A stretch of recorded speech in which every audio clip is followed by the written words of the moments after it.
everyone, Grace here. Today I am going to answer one of the most popular questions I have been asked since I gotten back, and that is, what surgery did you get? There are some other questions like, was it a choice? Or what does it feel like? I'll be answering that and more in this lovely little video. I was originally going to make a video series about my whole process, but that's gonna take like at least an hour of video length to edit through, which will probably take 12 hours, and I don't feel like doing that at the moment, so I want to make a quick Q&A video about this. So I'm going to answer some questions I've gotten and some questions I think people would want to hear. Briefly, I am a male to female trans woman. I have been out since 2007 online technically, but I have come out publicly in 2009. That means like to my family. And then I started presenting as female in 2010 and started hormone replacement therapy in 2011. So that was my most history of being transgender. I will answer some other stuff that come about me being like discovering myself, if that makes sense. We'll see. Anyway, let's get on to the first question. What surgery did you get? So, if you did not know, the surgery that I got was a vaginoplasty, to be technical, a penile inversion vaginoplasty. It goes under many different names, such as gender affirmation, confirmation, or reassignment surgery, but those usually just refer to any type of surgeries a trans person gets. However, it also is known as a sex change or a sexual reassignment surgery because it is changing the sex genitalia down there.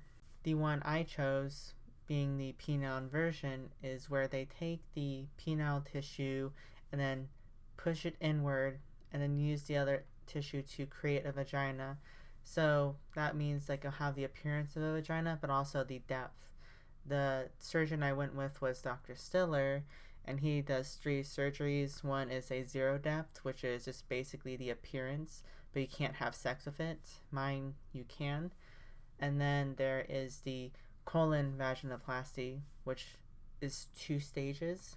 The first stage is the zero depth, and then the second stage is about a year later. He'll come back, take part of a colon out, and then insert that to create the vagina lining, because that is somewhat more close to functioning as a vagina because it is self-lubricating and requires no dilation. I originally wanted to go for that one, but hearing all the complications and how much of a success rate they are, I didn't really want to go that route, so I decided to go with the more safer route, being the penile inversion. When did you first hear or start trying to get the surgery? This surgery was something that I discovered when I was learning about being transgender back in 2005. That was really when I was questioning my gender identity, and this was 5th grade. I started Googling around, and of course I stumbled upon transgender and looking about cures and stuff. And of course, like, there's no technical cure, but something at least to help alleviate the pain would be sexual reassignment surgery. The website I found was a very old-fashioned website, which was just like plain white with text, but it had like very detailed and graphic images. They were hand-drawn, not like actual photos, of each procedure that the surgeon would do. At first it seemed okay, but then it started getting very grotesque, and I don't really like looking at that. As for afterwards, back in 2011, I did try to acquire the surgery through the Jim Collins Foundation. That is a non-profit organization that helps fund transgender surgeries, but I did that for 3 years in a row. However, each time I didn't get accepted, and I think the main reason is because a lot of the people that were given these grants for surgeries were ones who actually contributed to the transgender community in some way. Most of them were people who were working with transgender youth or were in activist groups. I know one of them was a transgender YouTuber, so I was inspired to make transgender videos in the past, but I stopped that. They're still up, but I might make them again. Fast forward to 2015, Washington State Medicaid, my insurance, is going to cover gender reassignment surgeries. So that means like breast augmentation and all those other surgeries. However, there are no surgeons on the list at the time. In 2017, I saw a news article about Dr. Stiller fighting to get a hospital to allow him to do surgeries at that hospital, but they were trying to fight against it for religious reasons.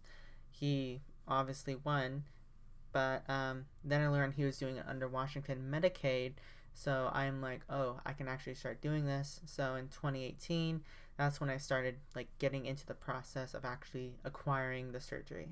Was the surgery required or cosmetic?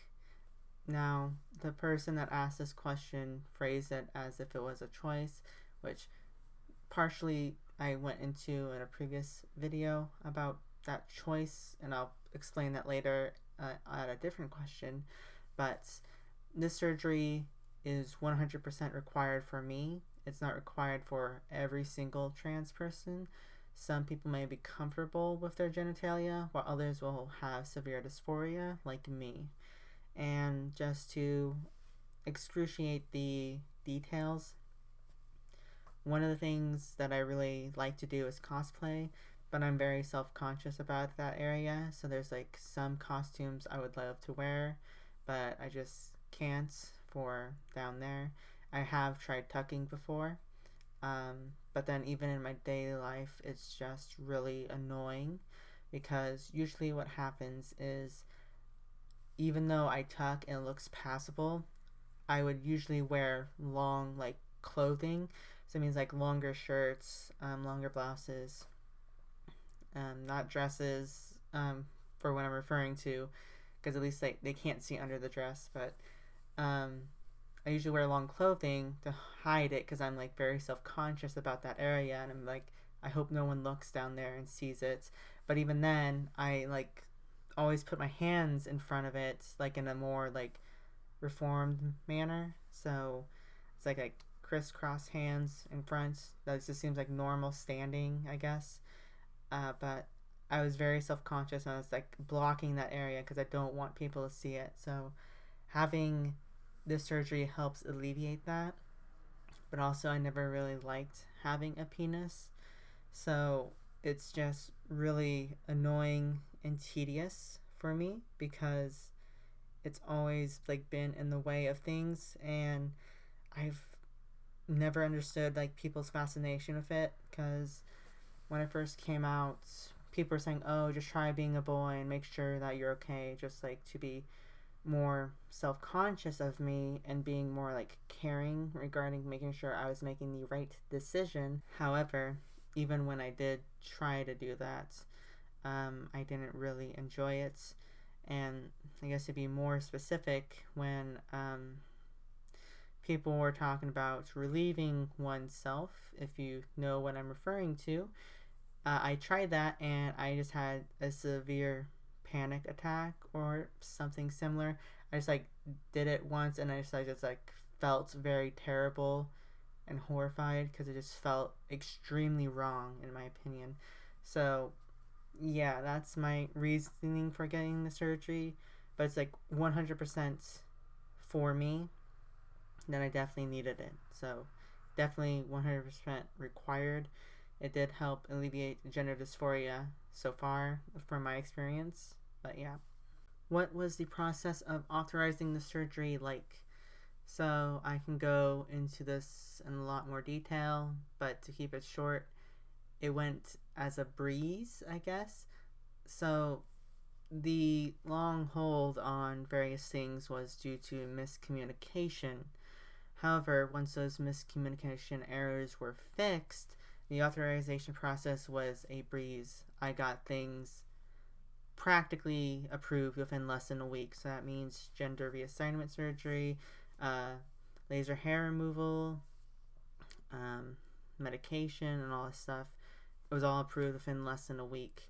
I've seen people say they've been like waiting for 3 months because it usually, according to them, should be taking 2 to 8 weeks to approve. So I don't know if I'm just lucky or if there's something else going on. But yeah, after the miscommunication errors, everything was a breeze practically.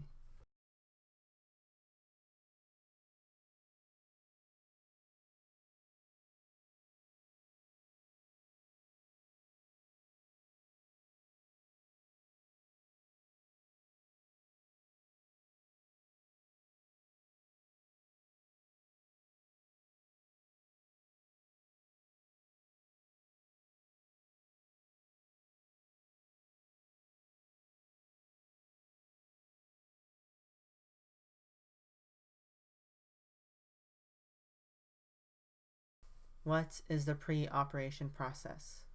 So, before any surgery, the surgeon will require the patient to do something beforehand to make sure the surgery goes on without any complications. Now, this can vary from surgeon to surgeon. However, for Dr. Stiller, from what I know back in his location in Moscow, it seems to be different in his new location of Spokane, because that's the one I went to. Back at Moscow, he had the patients use magnesium the day before the surgery to expel the bowels. However, at Spokane, I was informed to do a fleet enema the day before and the morning of the surgery. And then what I was told to do was to immediately wash my body afterwards with a focus on the genital area with antibacterial soap. You'll need that for the post operative care for dilators and cleaning yourself in the wound area as well. However, you also need to have several drinks beforehand, such as Gatorade and Ensure. This way, the electrolytes in Gatorade will help you recover, and the Ensure will give you protein to make it available for your body to use a bunch of your energy to at least recover, so you have that stored in advance. There are like diabetic versions, from my understanding, such as G2 and G0 for Gatorade, and then I think there's like a different variation of Ensure for a protein drink. However, you'll also be given all the like complications and the rundown of all the things they'll be doing beforehand. But that is for the meeting with Dr. Stiller and his surgeon coordinator. I don't know if I should say her name just for privacy sake. However, you also have to go to the hospital education center. There, you'll be signing a bunch of forms to consent that you know what you're doing with the surgery, and also have to get blood drawn so that they can have blood prepared beforehand in case of blood loss. So they can send it to the blood bank to get blood for you in case something like that did arise. At the hospital, for me, it was 10:30 a.m. However, it was delayed to 12 p.m. I'm guessing there was a surgery beforehand that might have had complications for Dr. Stiller, because my previous surgery was June 5th of 2019 at 5:30 a.m. However, my new surgery was June 21st at 10:30 a.m. So I'm thinking maybe someone else had that, because I do know there was two other trans women, I'm guessing on the same day as me, that had the surgery as well. After that, you'll be going back to a room where you'll be having to clean yourself down with some rubbing alcohol or something like that to make sure that you don't get infected and make sure nothing negative happens when they are doing the surgery. You'll be briefed on the anesthesia and its effects and what will happen. For me, it was strange because all I remember was that they wheeled me back to the surgery room, and then they told me to curl up in a ball for the epidural or the spinal anesthesia, and they put it in the back, and I felt like a burning sensation but I remember nothing after that. But that's really what happened with me. That should hopefully clarify some things about that. How did the surgery go? Any complications? The surgery went well. From what Dr. Stiller told me, there were no complications. I lost very little blood, and there weren't any sort of blood clots that arise. And he said that I went quite quickly with his work. Usually takes 2 hours to 2.5 hours. However, he finished just under 2 hours. So I think I was probably a very good case of doing the surgery. Other than that, he said my vagina would be beautiful, and so far from what I'm seeing it of the healing process, it does look like that way. So yeah, the surgery went extremely well.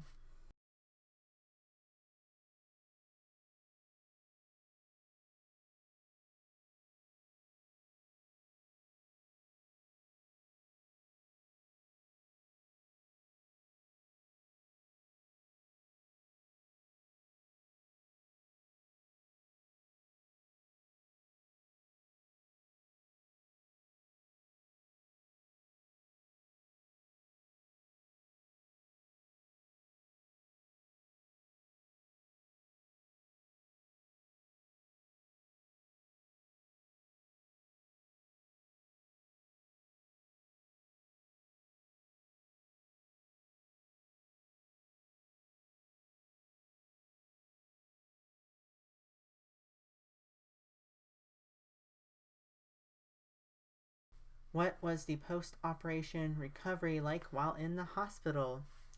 So, for me, I remember waking up in sort of a cubicle sort of thing next to a nurse, and then they wheeled me back to my room. At the room, it was very spacious. They said I had the best room and the largest room, and when we had a walk around, everyone else's rooms was like small rectangular, while mine was like this weird trapezoid shaped room. So it was interesting to see. But going back to the walking, Dr. Stiller will have you walking the night of, unless maybe you were a night patient, then maybe the next morning. But walking will be something you would have to do regularly to get your muscles in your legs working again after having a traumatic experience. They'll be giving you a bunch of medication to make sure to alleviate the pain, and they'll want you to help expel the bowel movements. My personal experience with the recovery was interesting because other people I have seen either in vlogs or in different Reddit posts or forum posts said that their experiences were like not the best, not with the nurses, but with like how it went down. So like they were experiencing a lot of pain. They didn't really enjoy walking, and they were walking slowly, and a whole bunch of other stuff. But I think I might have been different. I don't know why. I mean, I have a theory, but so for the pain, I didn't really feel any terrible pain.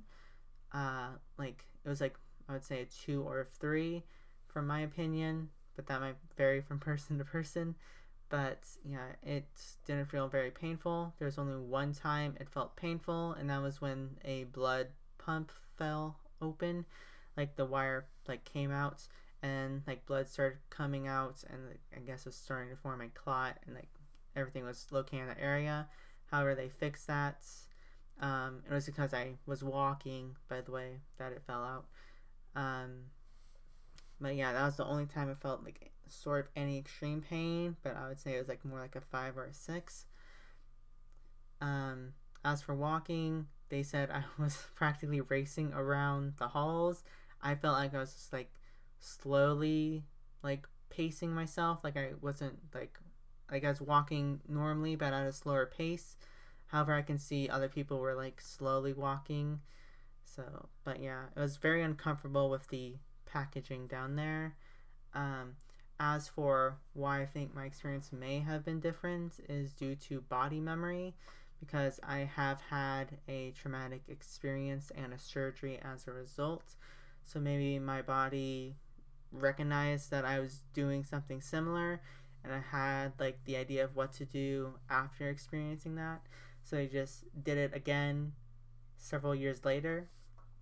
But I don't know. And if you're curious as to what the surgery was, basically I ran through a sliding glass door when I was at the age of 5. I was playing hide and seek, and it was at a family barbecue, and I thought I saw someone run outside because we were supposed to be playing inside, but some of the boys like to cheat and they always went outside. So I was like, oh, I see him. And usually the sliding glass door was like usually open, but they would close it with the black screen gate instead. So when I saw it open, I'm like, oh, okay, it's open, so I can just run outside. That was not the case. I think I had to get 58 stitches, and then there's like 22 different stitch areas on my body. So the only noticeable one that you guys can probably see is if I was wearing a t-shirt, my left arm under my elbow, there is a large gaping scar down there, which like can be somewhat noticeable, but most of them are like either on my like front side or back side and on my legs, but more like down lower towards my feet, so you can't really notice them that much. But yeah, that's my idea for the healing thing. What did you do for entertainment to pass the time? So usually they always advise you to bring something to pass the time, such as reading a book or having like a phone game or something, which is what I did most of the time.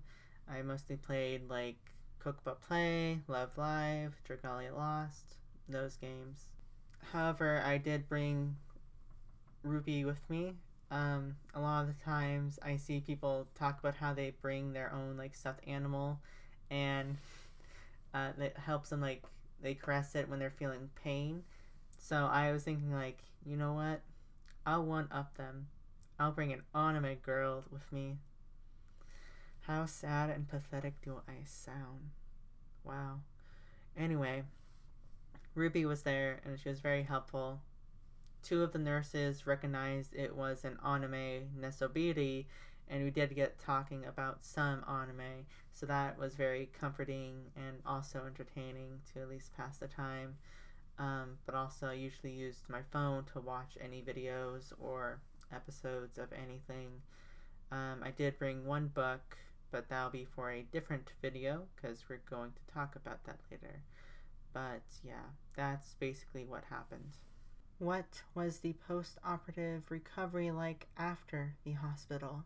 So, Dr. Siller had it where I was discharged 2 days after the surgery, which is different from his facility back in Moscow, which was supposed to be 5 days, where you would basically have everything removed on the 5th day. However, because it was the 2nd day, I had to leave with a catheter, blood pumps, and the vaginal packing. This was very uncomfortable to move around with. However, I just mostly laid on my back and only moved very rarely, but at least generated like blood flow in my legs to prevent blood clots. However, other than that, I think it went quite well. There wasn't anything bad that happened. On June 26th, I actually got the vaginal packing removed. It was an interesting sensation to say the least, but at least that means I had feeling down there and I could at least know what it's like to have something inside before having to go through the process of dilating. And then the whole dilation process was rough at first, and there was usually a lot of blood. However, right now I have no blood, or if there is blood, it's from something else that happened that we'll get into later on. Now, the main problem arises when I had to leave 2 days later because our hotel had no rooms available, and there was practically no rooms available at any other hotels, or they were quite expensive, like $300 a night. The reason being that it was Hoop Fest weekend, which is a 3-on-3 basketball tournament, but also immediately afterwards is the week of 4th of July. So, of course, this is going to be a big time to jack up the prices for hotel rooms.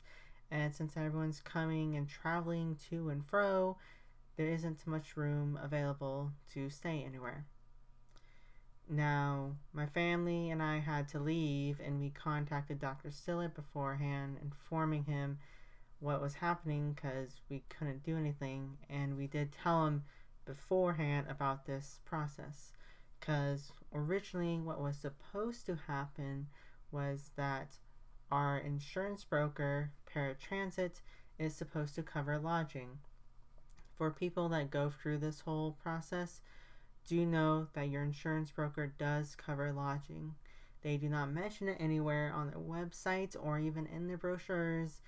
Maybe if you're in a different county with a different service, they may have it there, but for paratransit, they mention it nowhere. Now, to schedule an appointment with them, you have to call within 48 hours in advance, but you can only do it on the phone at first. After you have made an appointment on the phone, you can get a identification number to log in to use on the websites to create online scheduling. However, I got no contact with them because I was on hold for many, many hours. So, I don't know what was supposed to happen there, but Dr. Stiller finally got a hold of them and said it was like an emergency. However, he had to pay out of his own pockets, but he would be reimbursed by our broker for paying for the hotel. So that just shows how much care and genuine concern he had for his patients, particularly me. So I was very grateful for that. However, he had to find one hotel that was available because of the short notice. And this hotel was garbage, sadly. It's called the Econo Lodge, and apparently it's a brand hotel and it's god awful. So, my experience at the Econo Lodge was for 3 nights of living hell because he was only able to get the room for me only and no one else, sadly. So that means none of my family and none of our animals could stay with us. They had to go back home. So I was left there alone. However, there were bugs walking about in the room, mostly focusing in the bathroom. And then the shower wasn't really working at times. And then the towel racks were coming out of the walls. So that was fun. Not only that, there was no shampoo and conditioner. However, I eventually found it on the floor behind the TV. And speaking of the TV, it was a constant snow effect. So there was a blizzard everywhere. The only channel I was able to get with like a clear picture almost was Disney XD. Thankfully, they had Gravity Falls and DuckTales, or else I would have really tried to kill myself. And during this whole endeavor, it was only during this time that I really broke down crying because it was so stressful not only being alone but going through this whole stupid process. Now, there are 2 things that happened. One, I'll get into the next question, but the second one is I was put in a non-smoking room. Okay? So that would mean I should not have any smoke coming into my room. Well, the night before I had to leave, something happened. So, this was the final day of Hoop Fest, and a lot of people were outside partying, and this was around midnight. And there are like 4 or 5 guys outside my room, smoking, drinking beer, and all this stuff, and I could just smell it outside coming into my room. And I didn't want to get up, and I didn't want to try to, approach 5 drunken guys who may have no idea what I am or doing, and if they were able to figure out that I was trans or something, or even if they did perceive me as female, some things can happen badly to me. So, I just stood there and waited until they left, probably like about half hour-ish later. However, the next morning when I was leaving, I looked outside my room and noticed a butt bucket underneath the window. A butt bucket underneath the window, as in cigarette butts. And I looked along the walls of this hotel, and about every third or fourth room, there was a butt bucket underneath each and every window. Wow. And not only that, these were also non-smoking rooms, and you would think they'd have something like, do not smoke within 25 feet of this room or something. Nope, it just said this was a non-smoking room, and they had the butt buckets outside. How lovely is that? Like, who the hell comes up with this stuff? Like, what the fuck? Anyway, but yeah, after that, I left. That was like the only bad thing, but like the recovery process for down there with the genitalia was practically fine with nothing bad except for something that comes next. Grace, if you were left alone, how did you get home? So, I had to drive myself home. However, I had to visit Dr. Stiller to get his consent to let me go. Now, when I visited him, I thanked him very much for all he has done for me because this was a stressful 2 weeks. Now, he looked at my vagina and noticed there was a vaginal tear, and that was the only complication I had. He said this was something that occurred 90% of the time, and that all I could do to make it better is to put gauze in between it regularly, while like in between dilations and stuff. And then about either when it becomes beefy red or usually about a month later, I can put Neosporin on it and it'll heal right up. Well, this brought up a idea of mine because while I was dilating at the hotel, the housekeepers came into my room. And what they did was they knocked on the door, and I was like naked, waist down. So I said, wait a minute, and I was trying to slowly pull out the dilator because Dr. Stiller says you can't rush it in case you will probably knock something or rip something out, and this can cause some bleeding. Well, they didn't hear me, and they just walked in on me naked. So I quickly tried to get covers over me, but as a result, the dilator slipped out, and it wasn't like something that would slowly happen, it went flying out. So, yeah. And I felt a tingling sensation, but I couldn't pinpoint exactly what it was.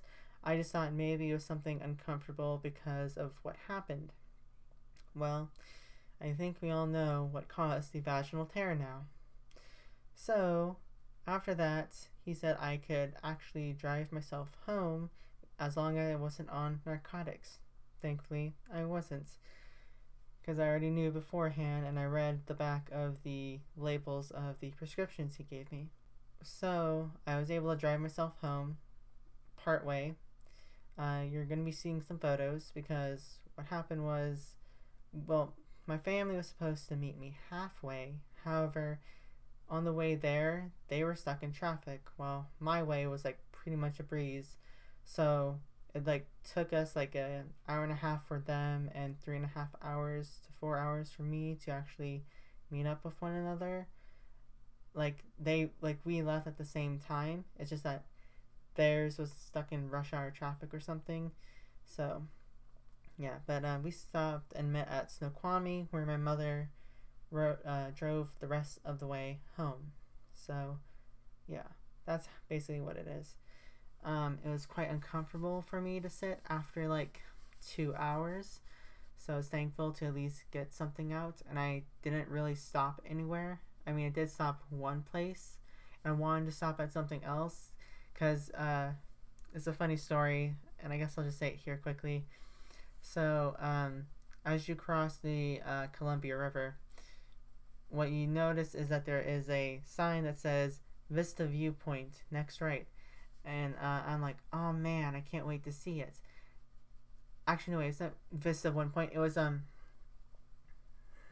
Vista Viewpoint for the next 1 mile, or for 1 mile, And I'm thinking like, oh, because I'm looking at the scenery and it's quite beautiful, and I'm thinking like, oh, so this must be like a mile stretch of road that lasts that long. Um, nope, there was actually a pull off that you can do that was the Vista Scenic View point. And I wanted to stop there to not only get some break but also take pictures because it was really gorgeous. So yeah, that's just like a funny story that I thought I would share. How are you recovering now, and how do you feel about the surgery? So right now I am recovering quite well. I can walk well, I would say. It's just I can't stretch my legs too far because that would probably make it uncomfortable for me, I guess, in a sense. Like I can tell like there's like a sort of tingling stretching sensation. Like it shouldn't go that far. So I'm still waiting for my skin to like come back together. I could tell like you could tell like the skin is trying to get itself back onto the pelvic bone. So I'm waiting for that to hopefully come back and it feels normal that way. Um, that's like the only discomfort I have besides the vaginal tear, and I've been making sure to use gauze and clean it regularly as well. As for the surgery, I am quite ecstatic that I have gotten it. I am just extremely grateful, even though I did try to rush it a bit, I guess. But this is something I've been wanting for a long, long time. So being able to get it this way just makes me extremely happy. I'm hoping to like explore it in the future once I get the green light from Dr. Stiller, and I'll probably make a video about that or make update videos about my recovery process as well. And then something else that I was debating about is, do you expect to have any other surgeries? When I first met Dr. Stiller, he said, or well, suggested that he could do another surgery, and it isn't something like how some surgeons will say, "Oh, I can do something with your face to make it even more beautiful" or something. No, he just said, asked if there was anything else I would want him to do because he can do two surgeries at once, such as using breast augmentation and uh, the vaginoplasty. So I did consider that, but I am debating on what to do next. Like, I think I am just mostly comfortable with getting the vagina. There are some things I don't like about my face and some things I don't like about my breasts, but I think I can just live with them for now. But if I do feel or get any more dysphoria about them, I could at least try to get another surgery. But right now, I just think like this is the main surgery and the only surgery I really had planned to get. So, yeah. Thank you all for watching this video. I hope you enjoyed it and I hope it answered many questions for all of you. If you have any other questions or concerns, leave them down in the comments below. If you think it's like too much of a personal question, you can always try to contact me on Twitter or Twitch. Just message me and I'll try to get back to you as soon as possible. Otherwise, thank you once again for watching and have a lovely day. Bye bye.